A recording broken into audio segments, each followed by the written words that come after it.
जय Hind. Hello friends, कैसे हो आप सब लोग। फ्रेंड्स, आज के सेशन में हम बात करने वाले हैं मृदा यानी मिट्टी के बारे में। सॉयल, ये रेलवे के लिए वेरी इंपॉर्टेंट वीडियो है। किसके लिए? के लिए,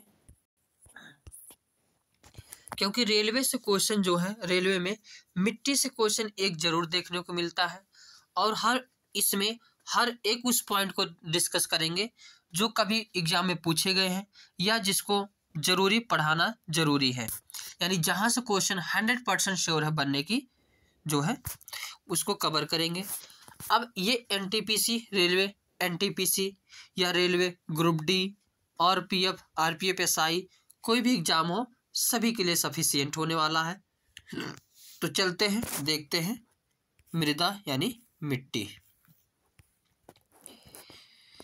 मिट्टी का अध्ययन क्या कहलाता है? तो पीडोलॉजी। एक नंबर तो यही बन गया, मिट्टी का अध्ययन पीडोलॉजी। और मिट्टी का जो निर्माण होता है कैसे होता है? तो चट्टानों के अपक्षय से। एक नंबर यही पूछा जाता है। तो निर्माण पूछेगा तो चट्टानों के अपक्षय से। और मिट्टी का अध्ययन क्या कहलाता है? पीडोलॉजी। आगे एक ICAR है, यानी भारतीय कृषि अनुसंधान परिषद। इसमें जो है कृषि यानी खेती के बारे में अध्ययन किया जाता है, मिट्टी के बारे में अध्ययन किया जाता है। ICAR का फुल फॉर्म क्या है? Indian council of agriculture and research. क्या है? Indian council of agriculture and research. Hindi में भारतीय कृषि अनुसंधान परिषद। इसका मुख्यालय कहाँ है? तो दिल्ली में। स्थापना कब किया गया था? तो 16 जुलाई 1929 ईस्वी को। और इस ICAR के अनुसार भारत में कितने प्रकार की मिट्टी पाई जाती है? तो 8 प्रकार की मिट्टी पाई जाती है। कितने? 8 प्रकार की। आगे 8 प्रकार की मिट्टी को देख लेते हैं। एक पहली है जलोढ़ मिट्टी, लाल मिट्टी, काली मिट्टी, लेटेराइट मिट्टी, शुष्क मिट्टी एवं मरुस्थलीय मिट्टी, वन एवं पर्वतीय मिट्टी, लवड़ी एवं क्षारीय मिट्टी, पीट एवं दलदली मिट्टी। अब एक एक मिट्टी के बारे में डिटेल से पढ़ते हुए चलते हैं। पहले मिट्टी देखते हैं, जलोढ़ मिट्टी। इंग्लिश भी याद रख लेना है, क्योंकि इंग्लिश से भी आजकल इंग्लिश वर्ड दे दिया जाता है, आदमी कंफ्यूज हो जाता है। अब जलोढ़ मिट्टी यानी एलोवायल सॉयल, यह पृथ्वी भारत के कितने प्रतिशत भूभाग पर है? तो 43%। प्रश्न कई बार पूछा गया है कि सबसे ज़्यादा प्रतिशत में मिट्टी कौन सी पाई जाती है? तो जलोढ़ 43%। इसे उपजाऊ मिट्टी भी कहते हैं, इसे काप या कछारी मिट्टी भी कहते हैं। सारे पॉइंट याद रखना है, सब सिलेक्टेड पॉइंट वेरी इंपॉर्टेंट है। इसका निर्माण कैसे होता है इस मिट्टी का? तो नदियों द्वारा जमा हुए अवसाद से। और यह मिट्टी कितने प्रकार की होती है? तो 2 प्रकार की। वेरी वेरी इंपॉर्टेंट, इसको लगाइए। एक बांगर और एक खादर। जैसे नदी अगर चट्टानों से आती हैं तो बड़े बड़े पहाड़ पर्वत लेके के टुकड़े लेकर आती हैं और बीच में घिसते घिसते उसको कैसा रूप बना देती हैं? मिट्टी का। इसी मिट्टी से जो मिट्टी बनती है वही क्या है? जो है जलोढ़ मृदा। अब बांगर मिट्टी क्या होती है? कई बार प्रश्न पूछा गया है। पुरानी जलोढ़ मिट्टी यह कम उपजाऊ होती है, यानी बांगर मिट्टी कैसी होती है? कम उपजाऊ होती है। और कौन सी मिट्टी होती है? तो पुरानी जलोढ़ मिट्टी।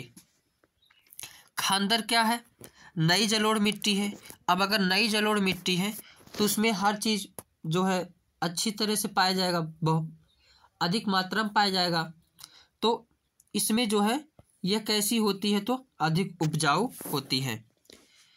अब इसमें जो है प्रश्न पूछ लिया जाता है, अब इसको हम याद कैसे करेंगे? तो बांगर बाद में आता है, खादर खा पहले आता है। तो पहले आता है यानी नई जलोढ़ मिट्टी, बाद में आता है यानी पुरानी जलोढ़ मिट्टी। अब इसमें फसल कौन सी होती है? तो दलहन, खाद्यान्न फसल।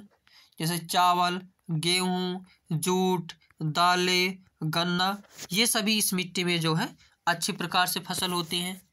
और ये क्षेत्र कौन सा है तो उत्तर के मैदानी भाग, तटीय क्षेत्र। दूसरी मिट्टी है लाल मिट्टी। ये कितना प्रतिशत है तो यह भारत में 18%, यानी दूसरे स्थान पर पाई जाने वाली मिट्टी है। और लाल मिट्टी को पीली मिट्टी भी कहते हैं। प्रश्न कई बार पूछा गया है कि लाल मिट्टी को और क्या नाम दिया जाता है तो पीली मिट्टी। और ये जो लाल होता है किस कारण होता है तो लौह ऑक्साइड के कारण होता है। इसका निर्माण कैसे हुआ है तो कायांतरित चट्टानों के अपक्षय से हुआ है। अब ये कहाँ कहाँ मिट्टी पाई जाती है तो कर्नाटक, केरल, तमिलनाडु, उड़ीसा, आंध्र प्रदेश।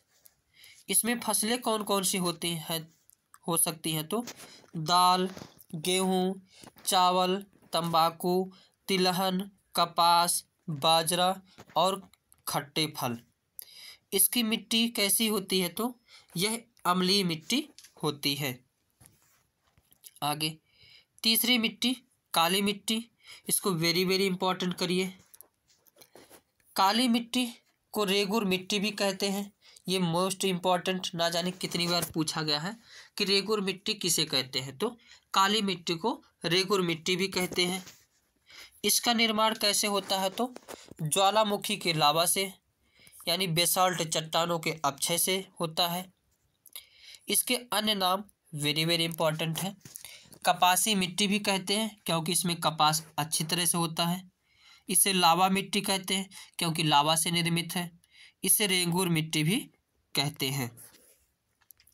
इसे अंतर्राष्ट्रीय स्तर पर इसका नाम क्या है चेरनोजम। वेरी इंपॉर्टेंट, अंतर्राष्ट्रीय स्तर पर क्या कहा जाता है चेरनोजम। आगे इससे कई सारे प्रश्न पूछे जाते हैं। यह मिट्टी गीली होने पर चिपचिपी हो जाती है तथा सूखने पर कैसी हो जाती है कठोर हो जाती है। और कठोर होने पर इसमें दरारें पड़ जाती हैं। क्या पड़ जाती हैं दरारें पड़ जाती हैं। इसीलिए इसे स्वतः जुताई वाली मिट्टी भी कहा जाता है। इसमें किस चीज़ की अधिकता पाई जाती है तो आयरन, मैग्नीशियम और चूना की पाई जाती है। यह कहाँ कहाँ पाई जाती है तो मालवा का पठार और ढक्कन पठार के क्षेत्र में पाई जाती है। इसमें फसल कौन कौन सी होती है कपास, तंबाकू, दलहन, मूंगफली और तिलहन। ये सभी फसलें इसमें होती हैं। और ये कहाँ कहाँ विस्तार है इसका तो गुजरात, मध्य प्रदेश, महाराष्ट्र, कर्नाटक और आंध्र प्रदेश में। इसकी पानी जल धारण की क्षमता जो है सबसे अधिक होती है। ये भी प्रश्न कई बार पूछा गया है कि सबसे अधिक जल धारण क्षमता किस मिट्टी की होती है तो काली मिट्टी। आगे नेक्स्ट मिट्टी है लेटेराइट मिट्टी। कौन सी लेटेराइट मिट्टी। और इसका प्रयोग किस में होता है तो ईंट के निर्माण में, यानी ईंट बनाने में किस मिट्टी का प्रयोग होता है लेटेराइट मिट्टी।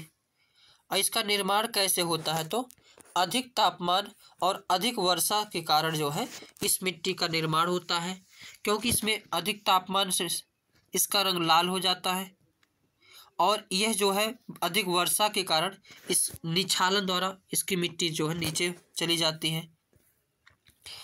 तो इसमें क्या है निर्माण अधिक वर्षा के और सिलिका का निछालन होने के कारण। कहाँ कहाँ ये पाई जाती है तो केरल, कर्नाटक, तमिलनाडु, उड़ीसा, मेघालय। पश्चिमी घाट के पर्वत पर भी पाई जाती है। शिलांग के पठार में भी पाई जाती है। इस मिट्टी में लोहा और एल्युमिनियम की अधिकता होती है। लोहा और एल्युमिनियम की अधिकता।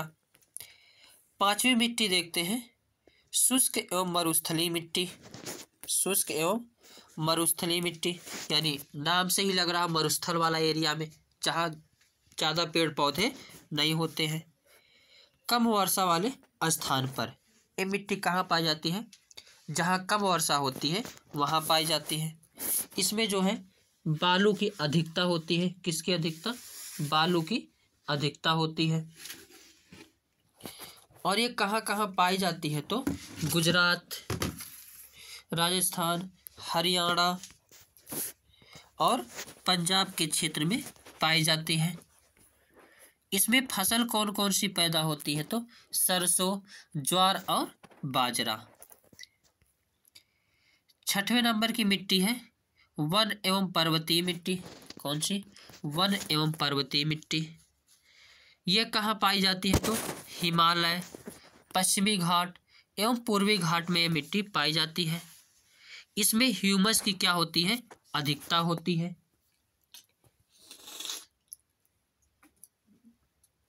कई बार प्रश्न पूछा गया है, ह्यूमस की अधिकता किस मिट्टी में होती है? तो वन एवं पर्वतीय मिट्टी में। और इसमें फसलें कौन कौन सी होती हैं? तो चाय, कॉफी, मसाले, फल और मेवे जो है इस मिट्टी में पैदा होते हैं। 7वें नंबर की मिट्टी है लवड़ी एवं क्षारीय मृदा। कौन सी? लवड़ी एवं क्षारीय मृदा। इसका अन्य नाम क्या क्या है? तो ऊसर, रेह, कल्लर या रकार नाम से भी जानी जाती है। इसका क्षेत्र कहाँ है? तो राजस्थान, पंजाब, हरियाणा, महाराष्ट्र, तमिलनाडु में यह मिट्टी क्या करती है? पाई जाती है।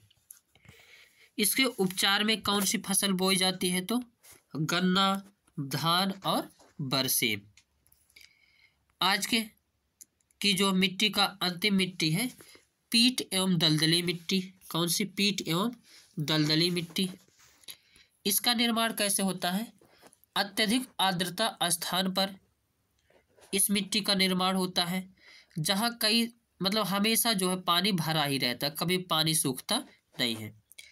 इसमें घुलनशील लवणों की अधिकता पाई जाती है। इसमें फास्फोरस व पोटास का अभाव होता है। तो आज का जो मृदा का सेशन होने वाला है यह यहाँ पर अंत होने वाला है। और इसका जो है इसमें हमने सारे पॉइंट को जो कवर किया है। अगर आप इस वीडियो को देख करके क्वेश्चन को हल करेंगे, आसानी से क्वेश्चन सभी हल हो जाएंगे। तो ये सेशन अच्छा लगा हो तो लाइक, शेयर, कमेंट करना ना भूलें। और किस पर वीडियो चाहिए वो आप कमेंट बॉक्स में बता सकते हैं। Thank you.